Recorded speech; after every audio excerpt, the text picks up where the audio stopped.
You know, when you read the Bible, you will not understand everything. But as you're going to read this chapter 1, you're going to listen to beautiful music that Janine has put on.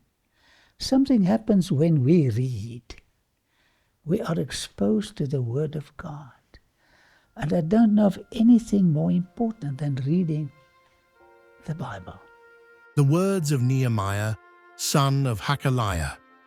In the month of Kislev in the 20th year, while I was in the citadel of Susa, Hanani, one of my brothers, came from Judah with some other men, and I questioned them about the Jewish remnant that had survived the exile, and also about Jerusalem. They said to me, "Those who survived the exile and are back in the province are in great trouble and disgrace. The wall of Jerusalem is broken down, and its gates have been burned with fire." When I heard these things, I sat down and wept. For some days I mourned and fasted and prayed before the God of heaven. Then I said, "Lord, the God of heaven, the great and awesome God, who keeps his covenant of love with those who love him and keep his commandments, let your ear be attentive and your eyes open to hear the prayer your servant is praying before you day and night for your servants, the people of Israel. I confess the sins we, Israelites, including myself and my father's family, have committed against you. We have acted very corruptly against you, and have not kept the commandments, the statutes, nor the ordinances which you commanded your servant Moses. Remember, I pray, the word that you commanded your servant Moses, saying, 'If you are unfaithful, I will scatter you among the nations.' But if you return to me and keep my commandments and do them, though some of you were cast out to the farthest part of the heavens, yet I will gather them from there and bring them to the place which I have chosen as a dwelling for my name. Now these are your servants and your people, whom you have redeemed by your great power and by your strong hand." Chapter 1, Nehemiah, understanding by Hanani. Strange names. The misery, hopelessness of Jerusalem, mourns, fasts, and prays. And we're going to look at his prayer. You know, my friend, prayer is such a sacred thing. And Jesus gave us an example in the Lord's Prayer, how to pray. The words of Nehemiah, son of Hakaliah, in the month of Kislev, in the 20th year, while I was in the citadel of Susa. The words, what does that mean? Remember, we're doing exegesis. We're going to take out what we see here. The Hebrew is debarim, literally words, but also in the sense of history or memoirs are used here. So this broadens the beauty of the Bible. Nehemiah means Yahweh has comforted. What a beautiful word. Are you crying? Are you experiencing pain, disappointment, rejection? Nehemiah, Yahweh has comforted. He's got a way to comfort us, you know. And we need comfort. We need Nehemiah. At least 2 other men of the post-exilic period bore this name. So different people, different times, got the same name. Neither of these men can be Nehemiah, the cupbearer of Exegesis. He was a celebrity, the one we're going to study now. For one lived in the time of Zerubbabel, that's long ago, a century earlier, and the contemporary of Nehemiah was a son of Azbuk, ruler of the half part of Beth Zur, while the author of the book was the son of Hakaliah, governor of Judea. In the month of Kislev. It is obvious from the statement in chapter 2, verse 1, that the 20th regnal year of King Artaxerxes is meant. So he was a king now for 20 years. In the 20th year of Artaxerxes, the month of Kislev, the 9th month, was December 5, 445 BC, through January 3, 444. So it was cold, and this was at Susa, a warm place in summer. A warm place, in winter. While I was in the citadel of Susa, called Susa by the Greeks, the old capital of Elam, on the Kerha River, about 100 miles, 161 kilometers north of the head of the Persian Gulf. It was one of several Persian capitals. Remember, we looked at the 4 different capitals.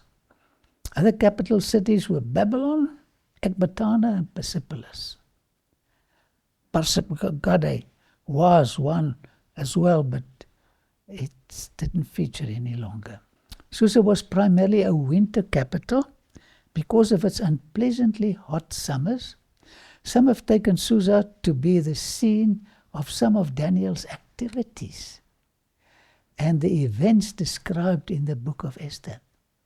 And while we were there a few months ago, we looked at the tomb of Daniel. Oh, it's so rich in history. Let's read Daniel's experience when he visited here at Susa, and then Queen Esther will tell us more of this famous ancient metropolis. Ulai was the Hebrew name for a river near the city of Susa. It was known as Aulus to the Greeks. It is mentioned twice in the Bible. Daniel 8 verse 2, in my vision, he writes, I saw myself in the citadel of Susa. So Daniel was here. This is so fantastic. In the province of Elam. In the vision, I was beside the Ulai canal. And I heard a man's voice from the Ulai calling, Gabriel, tell this man the meaning of the vision. So here we've got it in the Bible, and we have it in archaeology. The river Ulai is also mentioned in the Epic of Gilgamesh. Remember, we discussed the Gilgamesh epic and the Enuma Elish clay tablet. May the sacred river of Ulaa mourn you, Endiku, along whose banks we walked in our vigor. Mordecai wrote the following words. It says, at that time King Xerxes, the wife, Esther's husband, reigned from his royal throne in the citadel of Susa. Verse 5 says, when these days were over, the king gave a banquet lasting 7 days in the enclosed garden of the king's palace for all the people from the least to the greatest who were in the citadel of Susa.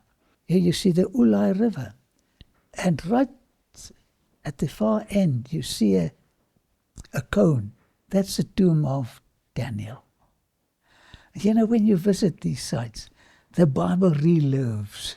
Verse 2 says, Hanani, one of my brothers, came from Judah with some other men, and I questioned them about the Jewish remnant that had survived the exile, and also about Jerusalem.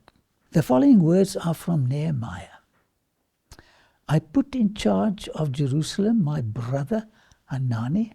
So Hanani was his blood brother, along with Hananiah, the commander of the citadel, because he was a man of integrity and feared God more than most people do. I love this. He put him in charge. Why? Because he feared God more than most people do. Are you obeying God more than others do? This brings joy to his heart. Let's worship Him. Let's fear Him. Fear is not be scared. It's just adoration. Their arrival from Judah, their homeland, seems to have been the first contact Nehemiah had been able to make with the returned exiles in Judea.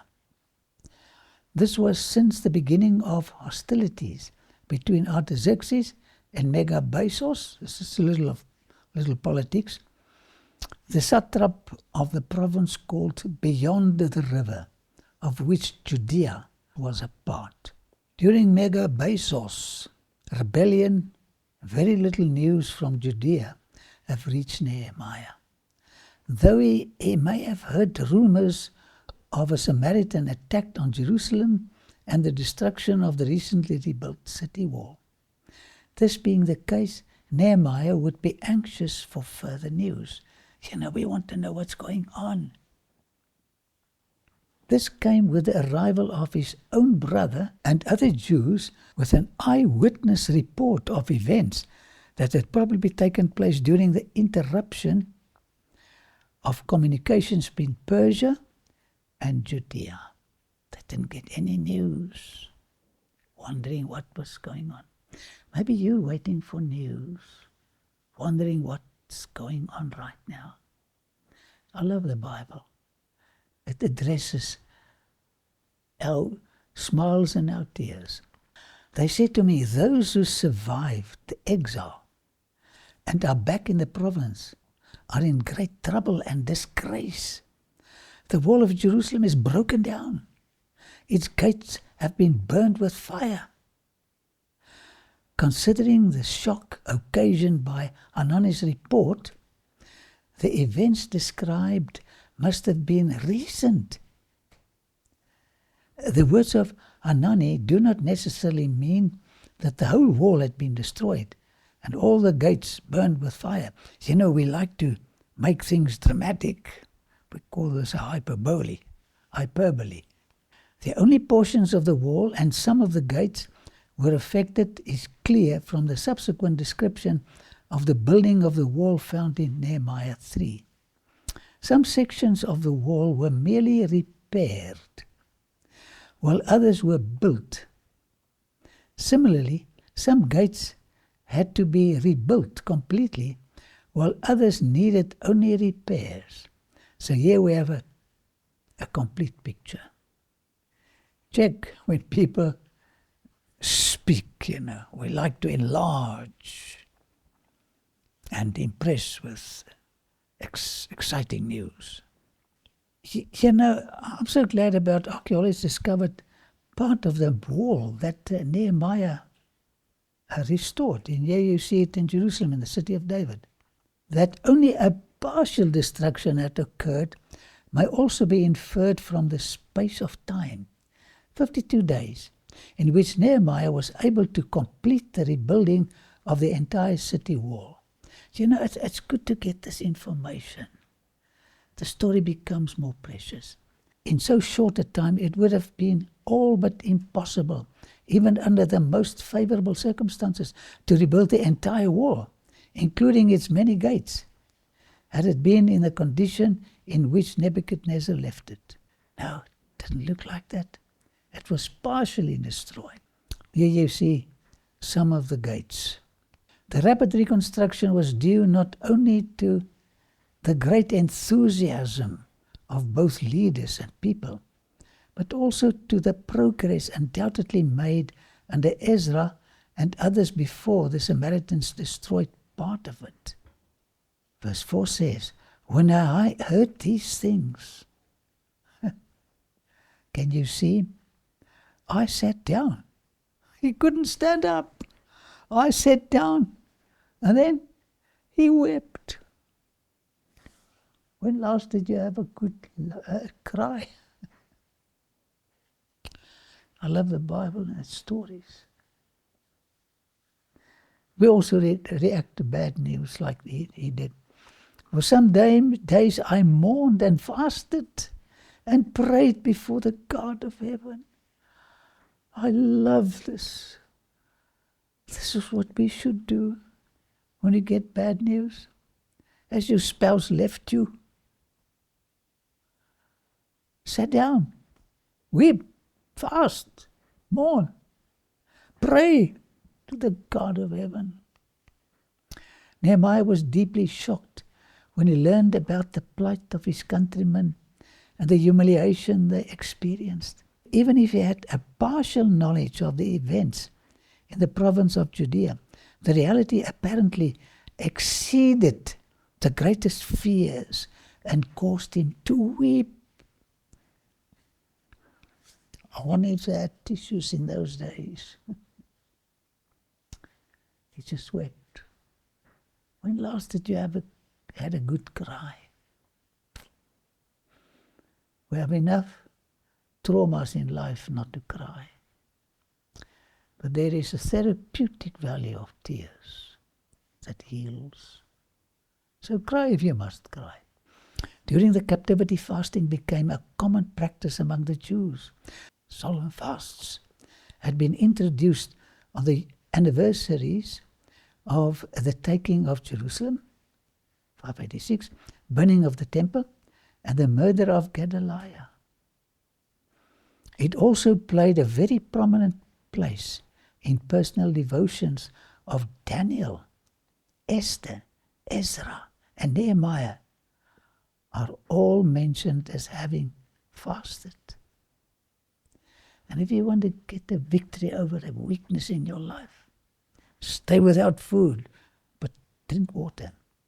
Plead with God. Then I said, Lord, the God of heaven, the great and awesome God, who keeps his covenant of love with those who love him and keep his commandments. Can you see him praying? The opening of Nehemiah's prayer so closely parallels the thoughts and words of Daniel's prayer that it is probable that he had the words of the letter of Daniel before him. He read Daniel's prayer. Bible study is so interesting. Now let's compare Daniel's prayer. I prayed to the Lord my God and confessed, Lord, the great and awesome God who keeps his covenant of love with those who love him and keep his commandments. I can imagine reading the book of Daniel and Daniel's prayer, and then he prayed the same prayer. We have sinned and done wrong, writes Daniel. We have been wicked and have rebelled. We have turned away from your commandments and laws. We have not listened to your servants, the prophets, who spoke in your name to our kings, our princes and our ancestors, and to all the people of the land. It's so inspiring to read these words. Pray to God when you've got bad news in your life right now. Nehemiah was familiar with Daniel's writings and admired their tone and spirit. Here the words differ from those of Daniel only by the substitution of Yahweh for Lord, Adonai, and addition of his own favorite phrase, God of heaven. Same prayer. Of course, God has got many different names, and Jesus has got many different names. Let your ear be attentive and your eyes open to hear the prayer your servant is praying before you day and night for your servants, the people of Israel. Isn't this a beautiful prayer? I want to cry when I read this. This is how we should pray. Let your ear, God, be attentive. Your eyes open to hear the prayer your servant is praying before you day and night for the servants of the people of Israel. I confess the sins we Israelites, including myself and my father's family, have committed against you. We are sinful people. Confess your sinfulness.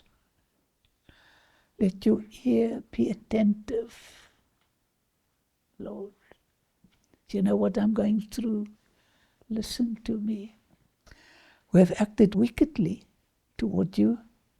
We have not obeyed the commandments, decrees, and laws you gave your servant Moses. Sorry, God. Sorry. The ordinances of the law are frequently summed up under the three terms here used. The ordinances of the law are frequently summed up under the three terms here used. But you stay here with me so that I may give you all the commandments, decrees, and laws. Same thing, but with different nuances. Commands, decrees, laws. You are to teach them to follow in the land I'm giving them to possess. Every time I visit Wadi al-Qara, where Moses wrote the book of Deuteronomy, I think of these. It's a marvelous book, the book of Deuteronomy. If you've got time, read it.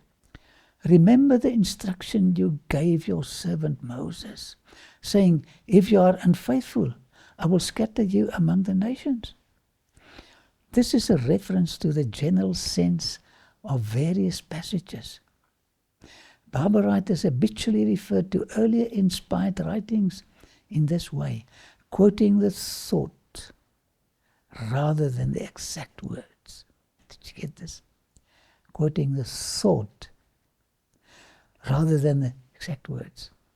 It says the same thing. But if you return to me and obey my commandments, this is what God says, then even if you're exiled, and this is what the problem was right now, even if your exiled people are at the farthest horizon, I will gather them from there and bring them to the place I've chosen as a dwelling for my name. Have you wandered far away from God? Ask Him to bring you back into a relationship with Him. They are your servants and your people. Is praying to God, whom you redeemed by your great strength and your mighty hand, referring to Egypt.